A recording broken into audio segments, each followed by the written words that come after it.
안녕하십니까. 김정일입니다. 오늘은 컨비네이션 팩터에 대해서 우리가 알아보도록 하겠습니다. 많은 교정의사들이 ODI를 알고 APDI를 압니다. 그런데 컨비네이션 팩터에 대해서는 아직 잘 모르고 있습니다. 그런데 이런 ODI, APDI뿐만 아니라 이런 컨비네이션 팩터 또한 중요하다는 걸 여러분들이 이해하셔야 될 것입니다.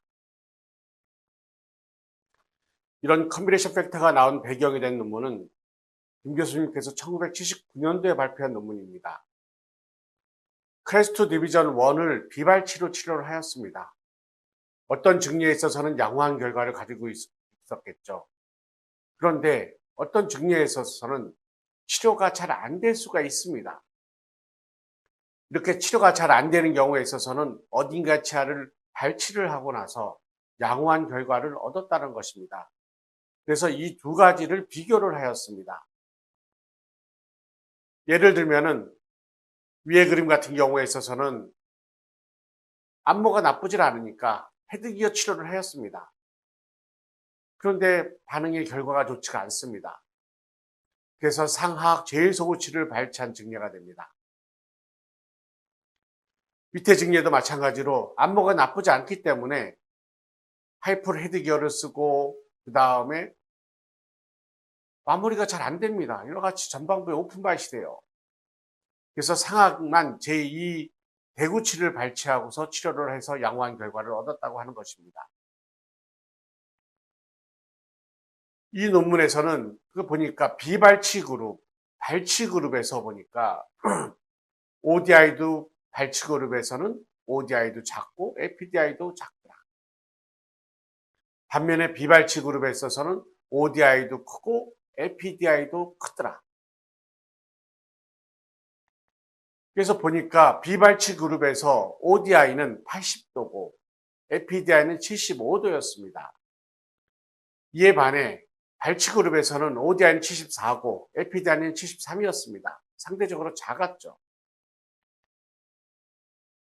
그래서 이 두 가지를 한번 더해서 보게 되니까 비발치 그룹에서는 155.9, 발치 그룹에서는 148.0으로 나왔습니다. 차이를 보이게 되었습니다. 비발치 그룹에서의 155.9는 여러분이 한번 생각을 해보세요. ODI 정상치는 74.5입니다. APDI 정상치는 81.4입니다. 두 개를 더한 값 155.9와 같은 결과가 나오게 됐죠. 그래서 그 다음부터는 묘에서는 이 두 가지 ODI와 APDI를 더한 값, 이것을 컨비네이션 팩터라고 하였습니다. 그래서 아까도 얘기했지만은 이런 컨비네이션 팩터가 교정에서는 상당히 중요한 요소가 됩니다. 컨비네이션 팩터는 CF로 표시해야 됩니다. 이런 컨비네이션 팩터는 ODI와 APDI를 더한 값이다. 그래서 일반적으로 환자의 골격의 수직적, 전후방적인 상태를 평가하기 위해서 우리는 ODI, APDI, CF 순서로 표시를 합니다. 그래서 ODI는 74.5, APDI는 81.4, 컨비네이션 팩터는 155.9. 그래서 일반적으로 컨비네이션 팩터가 155를 우리는 정상이라고 보고 있는 것입니다. 이런 ODI, APDI, CF를 보고서 우리는 골격 형태를 우리는 쉽게 평가할 수가 있게 됩니다. 첫 번째로 봐야 되는 것은 APDI 항목이 되겠죠. APDI가 17보다 작은 경우에는 2급의 골격이 될 것입니다. 반면에 APDI가 85보다 큰 경우에 있어서는 3급의 골격이 됩니다. 그래서 APDI가 78보다 크고 그다음 85보다 작은 경우에는 우리가 1급의 골격이라고 얘기를 하겠습니다. 그 다음에 컨비네이션 팩터를 보게 됩니다. 컨비네이션 팩터가 155보다 큰 경우에 있어서는 쉽게 말해서 APDI가 17보다 작고 그 다음에 컨비네이션 팩터가 155 이상인 경우에 있어서는 우리는 클래스 2 로우 앵글이라고 얘기를 합니다. 이에 반해 APDI가 17보다 작고 그 다음에 CF가 150보다 작은 경우에 있어서는 클래스 2 하이 앵글이라고 얘기를 합니다. 3급에서는 이미 APDI가 80보다 커서 85 이상입니다. 그래서 5보다 큰 값을 가지기 때문에 CF가 160 이상인 경우에는 클래스 3 로앵글이라고 얘기를 하고, 이에 반해 CF가 155보다 작은 경우에 있어서는 클래스 3 하이앵글이라고 얘기를 합니다. 그 중간 단계에서는 그냥 클래스 3 골격이라고 얘기를 하는 것입니다. 그러면 이와 같은 우리 환자의 골격이 있습니다. 첫 번째가 항상 ODI, APDI, CF가 됩니다. 그래서 첫 번째로 봐야 되는 것은 이 두 번째 항목인 APDI를 보는 것입니다. APDI가 69니까 클래스 2, APDI가 80이니까 클래스 1, APDI가 87이니까 클래스 3가 됩니다. 그 다음에 항목이 봐야 되는 게 컨버션 팩터가 됩니다. 새 모든 증례들 컨버션 팩터가 150보다 작습니다. 그래서 클래스 2, 클래스 1, 클래스 3 하이앵글 타입이 되겠죠. 반면에 맨 밑에 엑스레이를 보겠습니다. APDI가 75고 컨버션 팩터가 157입니다. 클래스 2 로앵글이 되겠죠. APDI가 80입니다. 컨버션 팩터가 159입니다. 클래스 1 로앵글이 됩니다. APDI가 100입니다. 컨버션 팩터가 161입니다. 클래스 3 로앵글이 되겠습니다. 그 다음에 컨버션 팩터가 150과 155 사이인 경우에는 우리가 클래스 2, 클래스 1, 클래스 3 골격이라고 얘기를 하는 것입니다. 다시 한번 보겠습니다. AB 맥실로맨디블라 트라이앵글이 나오겠죠. 그래서 첫 번째로 ODI, APDI, CF가 나올 때 이런 ODI 값은 AB2 맨디블라 플랜 이론은 요 값이 될 것입니다.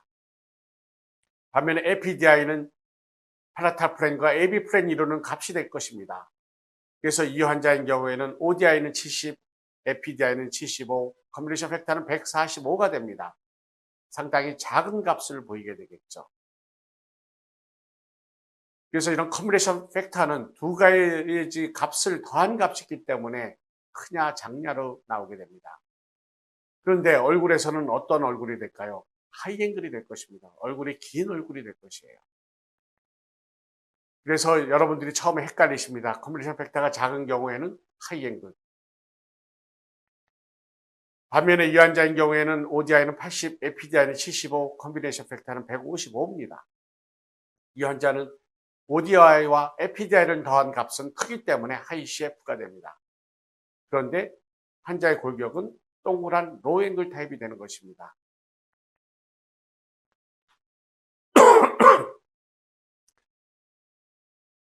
이 환자를 보겠습니다. ODI가 77, APDI 85, 컨비네이션 팩터 159입니다.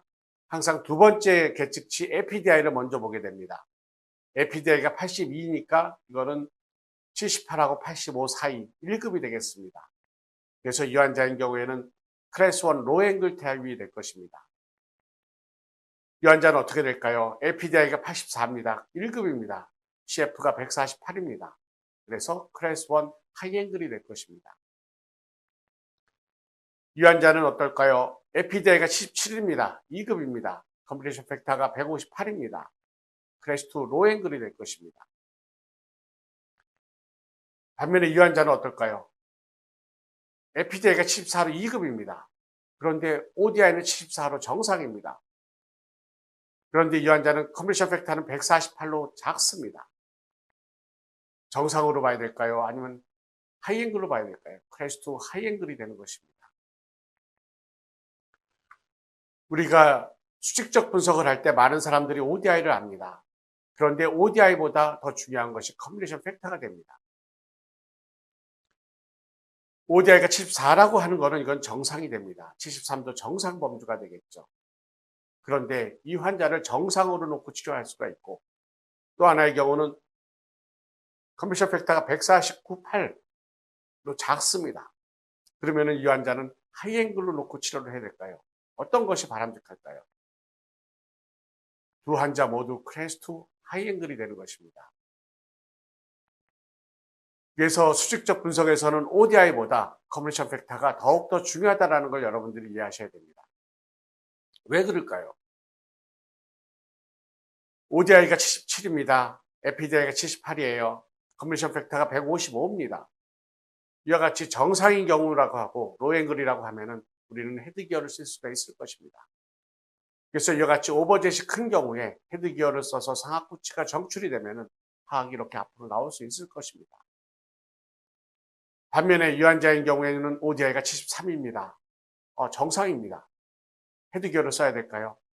그런데 이 환자의 경우에는 컨비션 팩터가 148로 작습니다.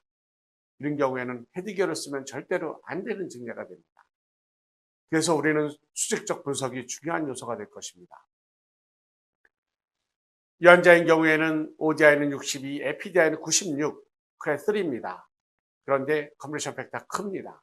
클래스 3 로우 앵글이 되고 있습니다. 반면에 이 환자의 경우에는 APDI는 93, 컨비션 팩터는 146으로 작습니다. 이 환자는 클래스 3 하이 앵글이 될 것입니다. 이럴 때 우리는 골격을 분류할 때 ODI, APDI, CF를 함께 보면서 우리는 쉽게 분류할 수가 있게 되겠습니다. 즉 다시 말해서 오픈 바이시냐 딥 바이시냐 경향을 평가할 때 ODI 자체만 보고서 평가하는 것보다는 컨비션 팩터와 그 다음에 ODI를 같이 보고서 평가하는 것이 바람직하다는 것입니다. 왜냐하면 ODI 자체는 APDI에서 영향을 받을 수 있기 되기 때문입니다. 그러면 이와 같이 영향을 받은 것이 뭐로 표현이 될까요? 컨비션 팩터로 표현이 되는 것입니다. 두 번째의 경우 이런 컨비션 팩터는 치료하는 중간 또는 성장 중에서 그 다음에 크게 변화가 되지 않다는 것입니다. 다시 말해서 하이앵글 증례는 우리가 치료하고 나서 그 다음에 하이앵글로 남아있고 로앵글 증례는 로앵글로 남아있다는 것입니다. 다시 말해서 하이앵글 케이스가 치료하고 나서 로앵글로 될 가능성이 있을까요? 다시 말해서 ODI가 70, APDI가 75, 145입니다. 치료하고 나서 75, 80, 155가 될 수가 있을까요? 다시 한번 의문점을 가져야 되는 것입니다. 이런 환자는 만약에 치료를 해서 치료가 잘 된다 하더라도 65, 80, 145 컨비션 팩터는 변하지 않는 범주가 되는 것입니다. 우리는 그 뷰로크의 임플란트 스타디를 한번 참조해 보도록 하겠습니다. 1951년도에 애들에서 이와 같이 미니 임플란트를 심고 성장을 평가를 하였습니다. 우리는 이런 환자 11세에서 17세까지 성장 양상을 평가를 해볼 수가 있겠죠. 쉽게 말해서 파라탈 플랜, AB 플랜, 맨디블라 플랜을 통해서 우리는 ODI를 구할 수 있고 APDI를 구할 수가 있게 됩니다. ODI도 변합니다. APDI도 변하게 되죠. 그런데 컨비네이션 팩터는 어떻게 될까요? 크게 변하지가 않게 됩니다. 그래서 이 환자의 경우는 클래스 1 골격이 될 것이에요. 이 환자는 어떨까요? ODI가 66, APDI 80, 컨비네이션 팩터가 146입니다. 하이앵글 타입이 되겠죠. 얼굴이 길어진 얼굴입니다. 이런 애들이 성장을 하면서 이 환자가 155로 될 수가 있을까요? 되지를 못합니다. 컨비네이션 팩터는 더 작아지는 쪽으로 143 쪽으로 바뀌게 되었습니다. 즉 클래스 1 하이앵글은 우리가 성장 또는 치료 후에도 클래스 1 하이앵글로 남아있으려고 하는 것입니다. 이 환자는 어떨까요? 9세입니다. 그래서 ODI가 80, APDI 81, 컨비네이션 팩터 161입니다. 이 환자가 성장 후에 155로 바뀔 수가 있을까요? 이 환자는 성장 후에 컨비네이션 팩터가 170으로 더욱더 로앵글로 바뀐 걸 볼 수가 있게 됩니다. ODI도 바뀌고 APDI도 바뀝니다. 그런데 컨비네이션 팩터는 큰 범주에서 바뀌지 않는다는 것입니다. 그래서 이와 같은 스켈레탈 볼륨의 변화를 우리가 수직적인 성장을 하냐, 뉴트럴 성장을 하냐, 아니면 호리젠탈 성장을 하냐, 이런 평가를 보면 ODI 바뀌고 APDI 바뀝니다. 그런데 컨비네이션 팩터는 안 바뀝니다. 뉴트럴인 경우도 152가 153, 그 범주 안에만 있게 됩니다. 이때 물론 ODI는 77이 68로 바뀌고 APDI는 75가 85로 바뀌게 됩니다. 호리존탈 그로스를 하는 경우도 어떨까요? 컨비네이션 팩터가 163인 경우가 155로 되는 게 아니라 160, 155보다 큰 로앵글 상태, 그대로 유지를 하는 것입니다. 맨디블라 앵글도 바뀝니다. ODI도 바뀝니다. APDI도 바뀝니다. 그런데 컴비네이션 팩터는 이와 같은 골격 안에서 변화가 될 수 있다는 것입니다. 세 번째의 경우 컴비네이션 팩터는 환자의 성장 방향을 가르쳐 줍니다. 이와 같이 컴비네이션 팩터가 작은 경우에 있어서는 환자는 수직적인 성장을 한다는 걸 의미하고, 이런 수직적인 성장을 하는 경우는 오픈 바이트 경향이 있다는 거죠. 반면에 컴비네이션 팩터가 큰 경우에 있어서는 환자는 호리전탈 그로스를 한다는 것입니다. 이런 경우에는 딥바이트 될 경향이 많이 있다는 걸 의미하게 되겠습니다. 처음에는 헷갈립니다.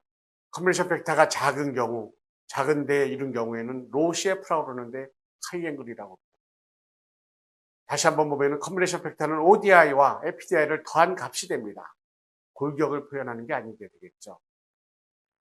그래서 이와 같은 로우 CF를 우리가 평가하는 용어로는 다음과 같은 용어들이 있습니다. 스켈레탈 오픈 바이, 롱 페이스 신드롬, 하이 앵글 타입, 이디오패틱 롱 페이스, 하이퍼 다이버전트 타입, 그 다음에 환자는 익스트림 크로와이즈 로테이션, 또는 버티컬 그로스 패턴, 또는 아데노이드 페이스, 다양한 용어로 표현이 됩니다. 반면에 하이 CF인 경우에 있어서는 스켈레탈 딥바이, 숏 페이스 신드롬, 로우 앵글 타입, 이디오패틱 숏 페이스, 하이퍼 다이버전 타입, 그 다음에 카운터 크로와이즈 로테이션, 호리존탈 그로스 패턴, 버티컬리 맥실라리 데피션시라는 용어를 쓰기도 합니다. 그래서 이 환자인 경우에는 ODI 70, APDI 75, 컴비네이션 팩터가 145로 로우 CF가 되는 것입니다. 이 환자인 경우에는 로우 CF인 경우에는 환자의 성장 방향은 이와 같이 하악이 후하방으로 회전할 것이에요. 그럴 때 상악 구치가 정출이 되면 환자의 성장 방향이 어떻게 될까요? 하악이 전방으로 나올까요? 후하방으로 될까요? 하악은 후하방 회전을 할 가능성이 많이 있게 되는 것입니다. 반면에 이 환자인 경우에는 컴비네이션 팩터가 155로 큽니다. 하이 CF예요. 이 환자인 경우는 아래턱의 성장 방향이 전방 쪽이 되겠습니다. 그래서 비슷한 골격이지만은 상악 구치가 정출이 된다고 하면은 하악은 전방으로 이동을 하는 걸 우리는 알 수가 있게 되는 것입니다. 또한 이와 같이 하이 앵글이냐, 로우 앵글이냐, 즉 로우 CF냐, 하이 CF냐는 콘다일의 성장 방향을 또한 우리는 알 수가 있게 됩니다. 이와 같이 로우 CF인 경우에는 과두는 이와 같이 후상방으로 회전을 할 것이고, 그 다음에 하이 CF인 경우에는 과두의 성장은 이와 같이 전상방으로 성장을 하게 될 것입니다. 지금까지 파트 1에 대해서 우리가 알아봤습니다. 그래서 다음번에는 컨버션 팩터 파트 2에 대해서 알아보도록 하겠습니다. 경청해 주셔서 감사합니다.